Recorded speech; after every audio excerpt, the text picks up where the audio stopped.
Avec nous aujourd'hui, Yann Arthus-Bertrand, bonjour. Bonjour. Et à ses côtés, Hervé Lebras, démographe et historien qui éclaire ce travail d'une dimension sociologique. Merci d'être avec nous. Merci. Ce qui est fantastique, c'est qu'on a travaillé tous les deux sur La Terre vue du ciel. Ah oui, et là, au début, alors on recommence encore. Et sur 365 jours. Voilà. Et bien alors, comment vous est venue cette idée de créer ce magnifique livre, 3,7 kg, c'est ça, de pur bonheur, c'est comme ça que d'amour. Vous le présentez. Oui, exactement. C'est un travail que j'ai commencé il y a presque 40 ans, travaillant sur les Français. J'ai fait beaucoup d'autres choses, de la télévision. Et là, il y a 3 ans, j'ai voulu recommencer à redevenir photographe, qui est mon métier du début. Et j'ai photographié 30 000 Français sur un fond. On a monté 60 studios à travers la France, qui est absolument incroyable. Et je voulais faire un livre qui parle de ce lien qu'on a tous ensemble. Et j'ai photographié que des gens sympas, bienveillants, généreux. Mais quand il y en avait des pas sympas qui se présentaient pour les photos, alors vous les... Il n'y en a pas de gens pas sympas. Tout le monde est sympa. Et on a créé une espèce dans ce studio, une bulle où les gens avaient le droit de s'aimer et de se partager. Et donc, c'est un peu nunuche ce que je dis, mais en tout cas, il y avait une vraie... on a photographié tous les métiers qu'il y a en France. Imaginez ça. On a photographié... Enfin, je crois que je préfère photographier des visages que des paysages. Voilà. Vous n'avez pas photographié que des métiers, vous avez aussi photographié beaucoup d'amour, comme cette image, je ne sais pas si on la voit, qui vous plaît beaucoup. Oui. C'est l'histoire d'un petit garçon, c'est ça? Qui a une leucémie. Et c'est la mère qui a organisé la photo. Elle a fait venir tous les gens qui avaient aidé son fils à soigner. Et là, il écrit « Merci ». Ça montre bien la générosité, l'empathie qu'il y a entre nous. Il y a en France, il y a près de 20 millions d'associations, dont 5 millions de bénévoles, 15 millions de bénévoles, dont 5 millions travaillent toutes les semaines pour les autres. Et cette association, cette générosité, c'est ce que j'ai voulu montrer. La France est un pays incroyable, que ce soit sur l'éducation, la santé. J'ai adoré faire ce travail et j'adore ce livre, que c'est la première fois que je fais un livre dont je suis vraiment fier, bêtement fier. Je trouve que la main, il se présente bien. C'est vraiment... voilà, Hervé est peut-être un... Mais justement, Hervé, qu'est-ce que ces milliers de visages disent de la France, de sa démographie, de ses transformations sociales? C'est un peu l'objet des commentaires et des légendes des photos. C'est surtout l'idée que Yann avait dès le départ, c'était tous les Français. Mais même avec 1000 photos, il y a 67 millions de Français. Donc les commentaires, les légendes servent à dire... qu'est-ce que ça représente dans l'ensemble des Français? S'il y a un cadreur, par exemple, c'est une profession qui est maintenant relativement rare. Combien il y en a en France? Où ils sont? Un peu. Est-ce qu'il y a beaucoup d'hommes ou beaucoup de femmes? Même chose si c'est les infirmiers et infirmières. Là, il y en a énormément. Mais sont-ils privés, publics? Quel est leur âge? Comment ça se passe? Donc, donner l'idée que c'est une sorte... au fond, j'ai employé le terme d'un recensement sensible. C'est au lieu que ça soit ce côté un peu aride, exact, mais un peu aride des chiffres de l'INSEE. Là, on voit la France, au fond, telle qu'elle est. Presque toutes les photos sont sur un fond unique. C'est ça, une toile de jute. C'est la même chose pour tout le monde et tout le monde est présenté avec son prénom, qu'on soit une personnalité ou non. Ou président de la République. Même président de la République ou même un grand chanteur. Pourquoi ce choix ?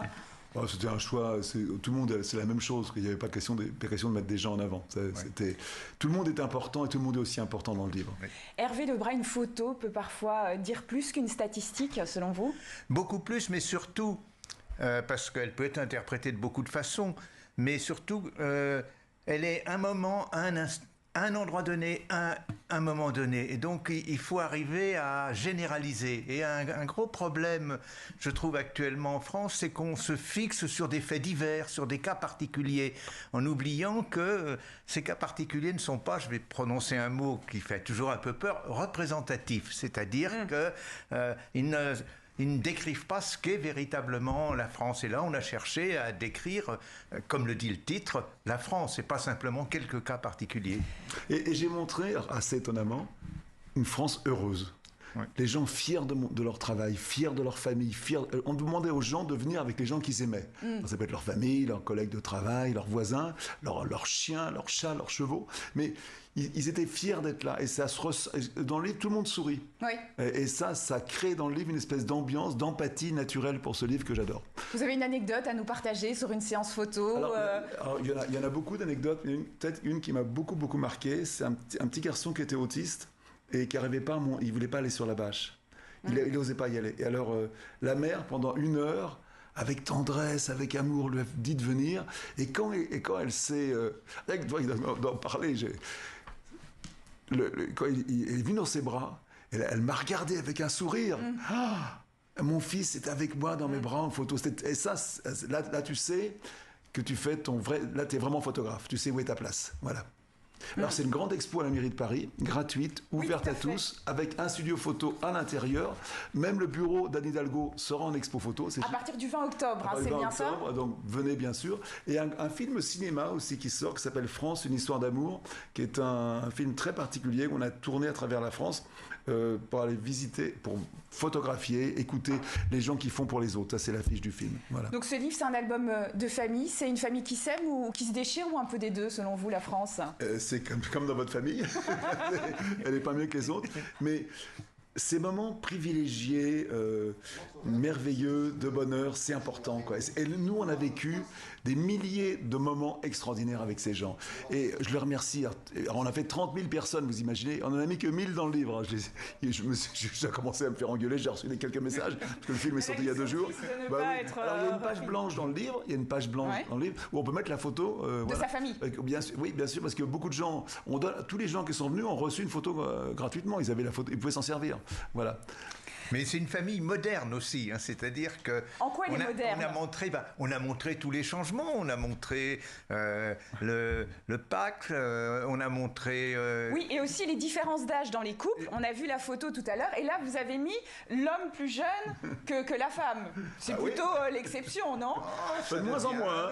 Non. Là on voit la photo... Ah non, le démographe nous le confirme. Oui, ça se génalise, c'est... Et ce qui est formidable, c'est que c'est pas seulement une photo, c'est une vraie information sur ce qu'on est. Et ça, c'est formidable. Oui. Il y a aussi une France très mélangée, quoi. C'est extraordinaire. Exactement. Eh bien, merci beaucoup. Merci à tous les deux pour ce livre, cette famille et cette belle énergie. Quelle chance on a eu de faire ce travail, quand même. Voilà. On est des privilégiés, vraiment. Et